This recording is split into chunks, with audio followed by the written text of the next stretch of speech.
ನಿಯಮಗಳ ನ್ಯೂನತೆಗಳ ಬಗ್ಗೆ ಈಗಾಗಲೇ ಕೋರ್ಟ್ ಅಲ್ಲಿ PIL ಅರ್ಜಿ ಕೂಡ ದಾಖಲಿಸಲಾಗಿದೆ. ಅದು ಕೂಡ ಸೈಮಲ್ಟೇನಿಯಸ್ಲಿ ನಡೀತಾ ಇದೆ. ಈ ಮಧ್ಯೆ ಪಾಲಿಟಿಕ್ಸ್ ಕೂಡ ತುಂಬಾ ಜೋರಾಗಿದೆ. ಇವರು ನಮ್ಮ ತೇಜಸ್ವಿ ಸೂರ್ಯ ಅವರು ಹೋಗಿ DK ಶಿವಕುಮಾರ್ ಅವ್ರ ಜೊತೆ ಮಾತಾಡಿದ್ರಂತೆ.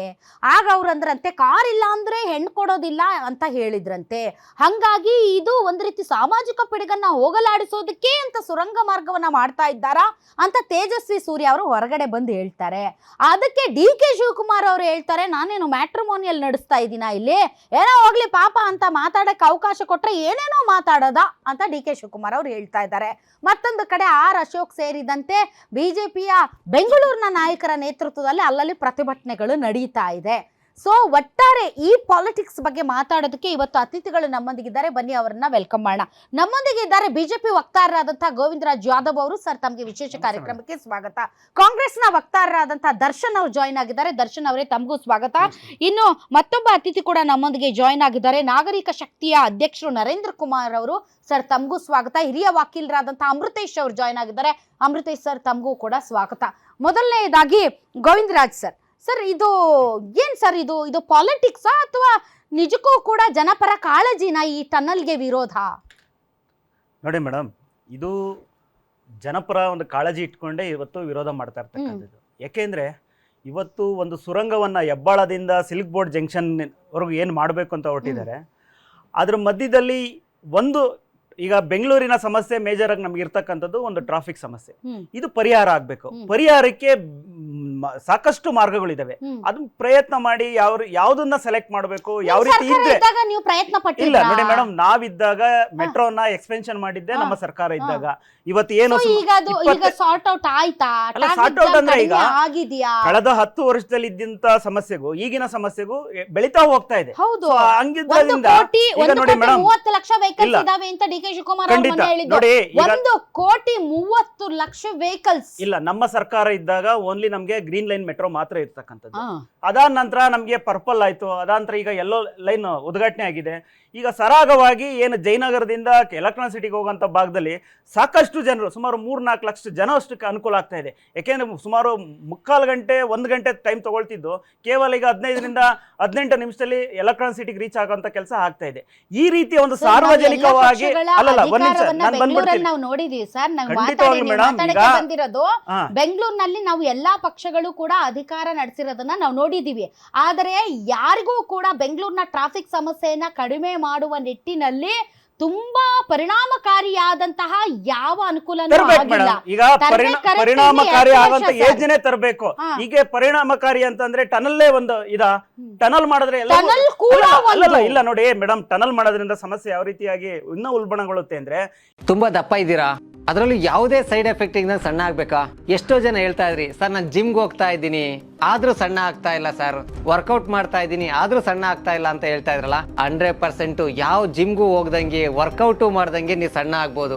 ಪ್ರತಿದಿನ ಬೆಳಿಗ್ಗೆ ಸಂಜೆ 2 ಟೈಮ್ ನಮ್ಮ ಜೀನಿ ಸ್ಲಿಮ್ ನ ಯೂಸ್ ಮಾಡಿ ಯಾವುದೇ ಸೈಡ್ ಎಫೆಕ್ಟ್ ಇಲ್ದಂಗೆ ನೀವು ಸಣ್ಣ ಆಗ್ತೀರಾ. ಯಾಕೆಂದ್ರೆ ಜೀನಿ ಸ್ಲಿಮ್ ಒಂದು ಉತ್ತಮ ಆಹಾರ. ಈಗ ಇವರು ಜಂಕ್ಷನ್ ಟನಲ್ ಮಾಡ್ಬಿಡ್ತಾರೆ ಅನ್ಕೊಳ್ಳಿ. ನೆಕ್ಸ್ಟ್ ಈಗ ಹೆಬ್ಬಾಳ ಜಂಕ್ಷನ್ ಗೆ ವೆಹಿಕಲ್ ಎಲ್ಲವೂ ಕೂಡ ಇಲ್ಲೇ ಡೈವರ್ಟ್ ಆದ್ರೆ ನೆಕ್ಸ್ಟ್ ಇಲ್ಲಿಂದ ಡೈವರ್ಷನ್ ಯಾಕಾಗಬೇಕು, ಟ್ರಾಫಿಕ್ ಫ್ರೀ ಯಾಕೆ ಮಾಡ್ತೀರಾ? ಇದು ಪ್ಲಾನ್ ಆಗ್ಬೇಕಲ್ವಾ? ಸೊ ನಾವು ಇದಕ್ಕೆ ಹೇಳ್ತಾ ಇರ್ತಕ್ಕಂಥದ್ದು, ನೀವು ಈ ಕಡೆಯಿಂದ ತಗೊಂಡಾಗ ಅಲ್ಲಿ ಲೋಡ್ ಮಾಡ್ತೀರಾ, ಅಲ್ಲಿರೋದನ್ನ ಇಲ್ಲಿಗೆ ತಂದು ಲೋಡ್ ಮಾಡ್ತಾ ಇದೀರಾ. ಇಲ್ಲಿ ಬಂದಂತ ವೆಹಿಕಲ್ ಈಗ ಏರ್ಪೋರ್ಟ್ಗೆ ಹೋಗ್ಬೇಕು, ತುಮಕೂರು ರಸ್ತೆಗೆ ಹೋಗ್ಬೇಕು, ಬಳ್ಳಾರಿ ರಸ್ತೆ, ಹೈದರಾಬಾದ್ ರಸ್ತೆಗೆ ಹೋಗ್ಬೇಕು, ಡೈವರ್ಷನ್ ಆಗ್ಬೇಕು ಅಂದ್ರೆ ನಿಮ್ಮ ಪೂರ್ವ ಸಿದ್ಧತೆ ಯಾವ ರೀತಿ ಇದೆ?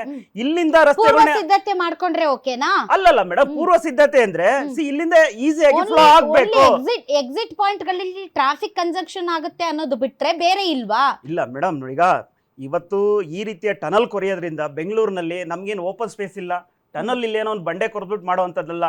ಜನಗಳು ವಾಸ ಮಾಡೋ ಇದರಲ್ಲಿ ಕೊರದಿ ಇವತ್ತು ರಸ್ತೆ ಮಾಡಕ್ ಹೊರಟಿರ್ತಕ್ಕಂಥ. ಇದ್ರ ಜೊತೆಯಲ್ಲಿ ಪ್ರಕೃತಿ ಮೇಡಮ್, ಮೆಟ್ರೋ ಎಲ್ಲೆಲ್ಲಿ ಕನೆಕ್ಟಿವಿಟಿಗೆ ಬೇಕು ಅಲ್ಲಿಗೆ ಮಾತ್ರ ಮಾಡ್ಕೊಂಡಿರ್ತಕ್ಕಂಥದ್ದು. ನೀವು ಅದರಿಂದ ಪ್ರಕೃತಿಗೆ ಯಾವ ರೀತಿಯಾದ ಎಫೆಕ್ಟ್ ಆಗ್ತಾ ಇದೆ ಅಂತ ಯಾವ ಫೀಸಿಬಿಲಿಟಿ ಹೇಳಿದೆ? ಇವತ್ತು ಈ ಟನಲ್ ಇಂದ ಫೀಸಿಬಿಲಿಟಿ ರಿಪೋರ್ಟ್ ಬಂದಾದ್ಮೇಲೆ ಎಲ್ಲ ಒಂದ್ ಕಡೆ ಇವತ್ತು ಲಾಲ್ಬಾಗಿಗೆ ಎಲ್ಲ ಹೊಡಿಬೇಕು ಅಂತ ಇದ್ದಾರೆ. ಅಲ್ಲೆಲ್ಲ ಒಂದ್ ಕಡೆ ಸಸ್ಯ ಕಾಶಿಗೆ ಎಲ್ಲ ಒಂದ್ ಕಡೆ ಅನಾನುಕೂಲ ಆಗುತ್ತೆ, ತೊಂದರೆ ಆಗುತ್ತೆ, ಸುಮಾರು 6ರಿಂದ 7 ಎಕರೆ ಅಷ್ಟು ಜಮೀನು ಹೋಗುತ್ತೆ ಅನ್ನೋ ವಿಚಾರ ಬಂಡೆ ಅದು ಡಿಸ್ಟರ್ಬೆನ್ಸ್ ಆದ್ರೆ ಕೆರೆಯಲ್ಲಿರುವಂತಹ ನೀರು ಒಂದ್ ವೇಳೆ ಮಳೆ ಬಂದ್ರೆ ಎಲ್ಲಾ ಕಡೆ ಪ್ರವಾಹ ಏನ್ ಪೋದಿಯಲ್ಲಿ ಬೇಕಾದ್ರೂ ಆಗ್ಬೋದು. ಹಾ. ಇದು ಪ್ರಕೃತಿ ಇದೇ ರೀತಿಯಾಗಿ ಇರುತ್ತೆ ಅನ್ನೋದು ನಮ್ಗಂತೂ ಹೀಗೆ ಆಗುತ್ತೆ ಅನ್ನೋದು ಎಕ್ಸ್ಪೆಕ್ಟ್ ಮಾಡಕ್ಕಾಗಲ್ಲ ಮೇಡಮ್. ಆ ಒಂದು ಇದರಿಂದ ನೀವು ಇದನ್ನ ಮಾಡೋದಿತ್ತು ಒಂದು ಯೂಸರ್ ಫ್ರೆಂಡ್ಲಿ ತರ ಒಂದು ಎಲ್ಲೋ ಒಂದ್ ಕಡೆ ಜನರಿಗೆ ಅನುಕೂಲ ಆಗೋ ರೀತಿಯಲ್ಲಿ ಸಮಸ್ಯೆಗಳನ್ನ ಬಗೆಹರಿಸೋದಕ್ಕೆ ಪ್ರಯತ್ನ ಬಟ್ ಮಾಡಬೇಕು. ಬಿಜೆಪಿ ಎಲ್ಲಿ ಯಾವಾಗ ಪ್ರತಿಪಕ್ಷ ಸ್ಥಾನದಲ್ಲಿ ಇರುತ್ತೋ ಆಗಾಗ ಕಾಂಗ್ರೆಸ್ ಪಕ್ಷ ಅಧಿಕಾರಕ್ಕೆ ಬಂದಾಗ ಬೆಂಗಳೂರಿನ ಟ್ರಾಫಿಕ್ ಸಮಸ್ಯೆಗೆ ಸಂಬಂಧಪಟ್ಟಂತೆ ಯಾವುದಾದ್ರೂ ಬೃಹತ್ ಯೋಜನೆಗಳನ್ನ ಕೈಗೆತ್ತಿಕೊಂಡಾಗ ಸಾರಾಸಗಟ್ಟಾಗಿ ವಿರೋಧ ವ್ಯಕ್ತಪಡಿಸುತ್ತೆ. ಉದಾಹರಣೆಗೆ ಈ ಸ್ಟೀಲ್ ಬ್ರಿಡ್ಜ್ಗೆ ಸಂಬಂಧಪಟ್ಟಂತೆ ಜಾರ್ಜ್ ಅವರು ಇದ್ದಾಗಲೂ ಕೂಡ ಇದೇ ದೊಡ್ಡ ಪ್ರಮಾಣದಲ್ಲಿ ಬಿಜೆಪಿ ವಿರೋಧ ವ್ಯಕ್ತಪಡಿಸಿತು. ಸೊ ಏನೇ ಕಾಂಗ್ರೆಸ್ ಮಾಡಕ್ ಹೋದ್ರು ಕೂಡ ಅಲ್ಲೊಂದು ವಿರೋಧ ಇಲ್ಲ ಇರುತ್ತೆ, ನೋಡಿ only madam, because of credit ಅವ್ರಿಗೆ ಹೋಗುತ್ತೆ ಸ್ಟೀಲ್ ಅಂತ. ಬ್ರಿಡ್ಜ್ ಬಗ್ಗೆ PIL ಹಾಕಿ ಕೋರ್ಟ್ ಮೂಲಕನೇ ಅದು ರಿಜೆಕ್ಟ್ ಆಗಿರ್ತಕ್ಕಂಥದ್ದು. ಯಾಕೆಂದ್ರೆ ಸಾರ್ವಜನಿಕವಾಗಿ ಯಾವ ರೀತಿ ಸಮಸ್ಯೆ ಬರುತ್ತೆ, ಇದರಿಂದ ಎಫೆಕ್ಟ್ ಏನು, ತೊಂದರೆ ಏನು, ಲಾಭ ಏನು, ಎಲ್ಲವೂ ಕೂಡ ಒಂದು ಲೆಕ್ಕಾಚಾರ ಬೇಕು. ಹೆಚ್ಚಿನದಾಗಿ ಜನರು ಅದು ತೀರ್ಮಾನ ಮಾಡಿದಂಥದ್ದು. ಇದು ಮಾಡೋದ್ರಿಂದ ಎಲ್ಲ ಒಂದ್ ಕಡೆ ಸಾರ್ವಜನಿಕವಾಗಿ ಸರಿ, ಎಲ್ಲ ಒಂದು ಯಾಕ್ ಪ್ರಕೃತಿ ಮಾಡ್ತಿದ್ದಾರೆ ಮೇಲೆ ಹಾಗಾದ್ರೆ ಇವರು ಮೇಡಮ್, ಜನರಿಗೆ ನನಗೆ ಅದೇ ಮೇಡಮ್, ಇದರಿಂದ ಅನಾನುಕೂಲ ಇದೆ ಇದು ಒಂದು ಅನ್ನೋದಾದ್ರೆ ಟೋಟಲ್ ಪ್ರಾಜೆಕ್ಟ್ 40,000 ಕೋಟಿ ಮೇಡಮ್.